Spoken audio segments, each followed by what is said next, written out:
Next on the agenda is reports of departments, commissions, and trustee liaisons.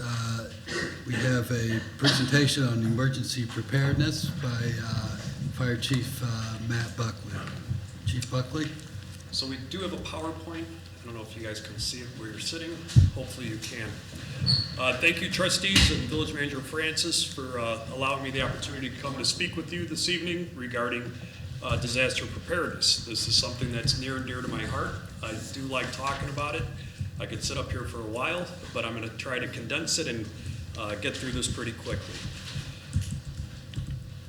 So what is a disaster? According to the dictionary, it states that it's a sudden event bringing great damage, loss, or destruction. So how do we plan for those things? Well, we put disasters into two different types of categories. We have natural disasters and man-made disasters. Some of the natural occurring disasters that we deal with are floods, earthquakes, tornadoes, wildfires, blizzards, and other geologic processes that strike our different areas. Some of the man-made disasters or incidents that we have to deal with are power outages, hazardous material spills, explosions, chemical and biological attacks, nuclear blasts, and radiological emergencies. And most of these, or some of these, do include the terrorism events that take place. Disasters can cause loss of life, loss of property, as well as a very significant economic impact. The severity of a disaster depends on the ability to recover, along with the affected population resilience. Planning for disasters is vital to the successful outcome of an incident and the ability of a community to recover appropriately. So how does this preparation begin? We start with good building codes to ensure that structures are properly built. We look at good infrastructure with our roads, bridges, water mains, sewer system, which are necessary to maintain access for the responders as well as residents to evacuate areas. Plus, we want to make sure we keep our water supply and our sewer system up and running at all times. Flood mitigation. We work with our local, state, and federal partners to alleviate flooding in areas of the town that are prone to severe floods. And then we address known weaknesses such as earthquakes. Southern Illinois and Missouri sit on the New Madrid Fault, which if these tectonic plates ever shift, we will be affected here in the Chicagoland area. Some of the other hazards that we deal with are the extreme heat or cold, large or extended power outages, water main breaks, snow and ice conditions, gas main leaks. Riverside is part of a high pressure system through NICOR now. We used to be on a low pressure system. Several years ago, they upgraded us. Tornadoes and high wind. Tonight they're calling for 50-mile-an-hour plus winds. So we might be dealing with some of that tonight also. Excessive rainfall and flooding. Incidents involving our waterway or the river, such as water or surface ice rescues, or different types of spills that occur on this waterway, as well as transportation incidents involving vehicles, trucks, trains, or even planes. We are in the flight path for Midway Airport. I know everybody likes that photo. So how do we as a village prepare for these types of incidents? We partner together. We partner not only within the village here locally, but with the county, the state, and at the federal level. This is accomplished by networking and developing relationships with these different resources. There are meetings, training classes, resource allocation, and planning scenarios which take place on a constant basis. This morning, myself and Chief Weitzel, along with some of our other local police and fire chiefs, had a meeting here at Riverside to discuss something that's a very trending topic right now, which is coronavirus, which I will go into a little bit later.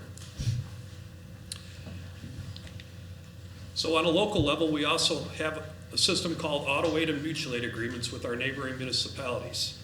On the fire side of things, we develop response assistance based upon the nature of the incident. On the law enforcement side, they do the same. They request assistance from the neighboring communities.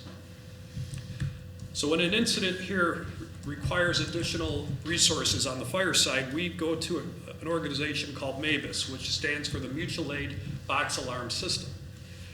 In this system, we make one call on the radio, and they activate what's called a box alarm or a special assignment alarm. This brings in help from other neighboring jurisdictions, depending on what's needed. So as you can see in the photos, we've got our water rescue team. We've got our hazmat team with our decon trailer, which comes out of Argonne Lab.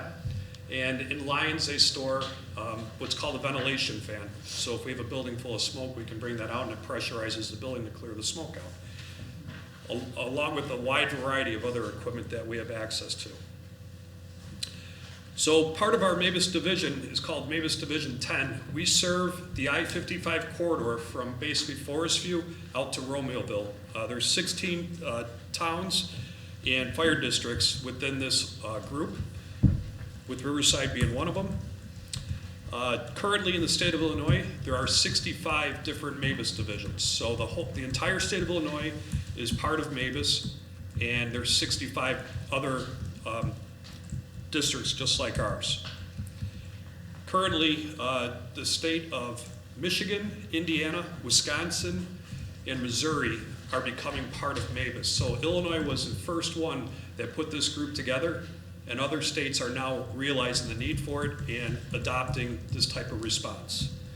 What it does is it pulls money in also for different equipment, specialized equipment that we might need, that other one, like the Village of Riverside can't afford to have all these different pieces of equipment, but pulling your money in together and working with your neighbors, we're able to accomplish some of these things that we do need. So on the law enforcement side, they are part of an organization called ILEAS, which stands for the Illinois Law Enforcement Alarm System. They're part of the Northern Illinois Police Alarm System, which is called NIPUS, which is the SWAT team, or the whenever they have a large-scale event with protesters or things like that, they do have a group that will come out and assist with that. The Major Case Assistance Team, which is MCAT, West Suburban Major Crimes Task Force, WESTAF, the High Intensity Drug Trafficking Area, which is HIDA, West Suburban Gang Task Force, WEDGE, and the Suburban Major Accident Reconstruction Team when there's a serious vehicle accident.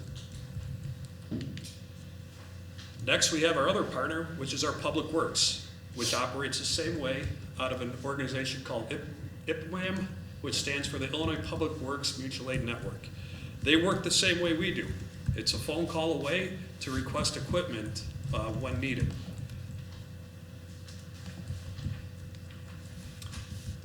The Village of Riverside also partners with Cook County, which is a very good partner of ours, through the Cook County Department of Emergency Management and Regional Security.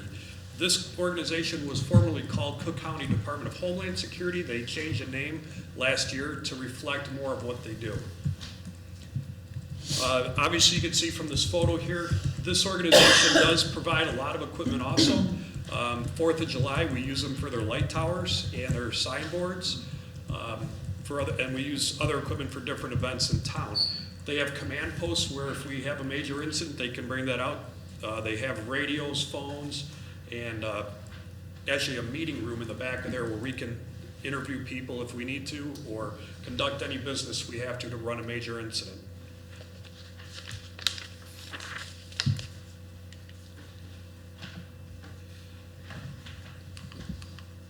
All right, so our other big partner is IEMA.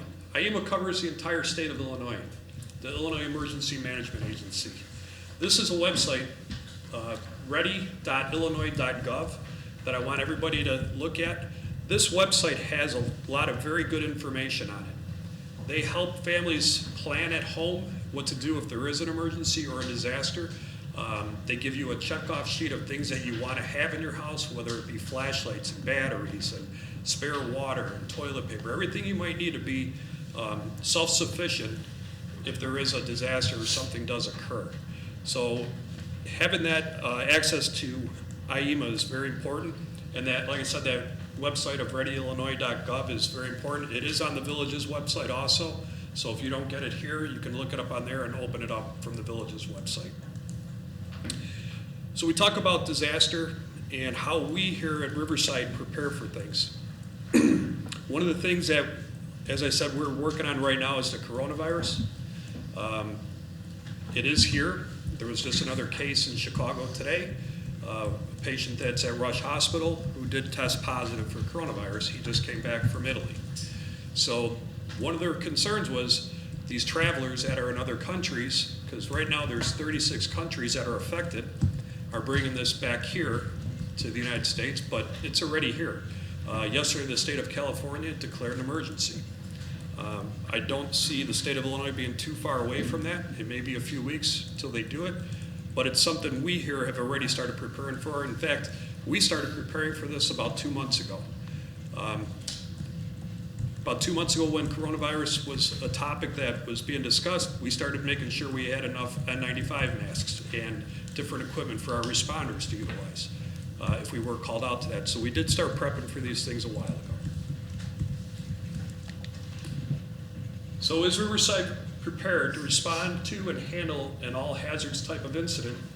And the answer is yes. We work with our partners. We work with our local, our county, our state, and federal partners to make sure that we are ready. One of the things about Riverside, I think we are ahead of the game. We look down the road and see what do we need to do and where do we need to go to make sure that we are ready for any type of hazard. And we start planning for it right away. So, and we work very, very well with all of our partners. Our police, fire, and public works, whenever something happens in this town, we're all working together as one. And that's something that you don't always see.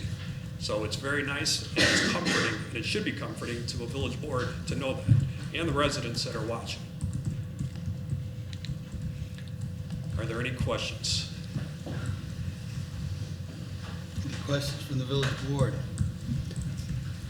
Well, we very much appreciate the presentation. We know we're in good hands. It is in that our fire department and police department and public works, our entire village staff is as prepared as anyone can be for such an event. Thank you. There being no further questions or comments or discussion, we'll move on. Thank you, Chief Buckley.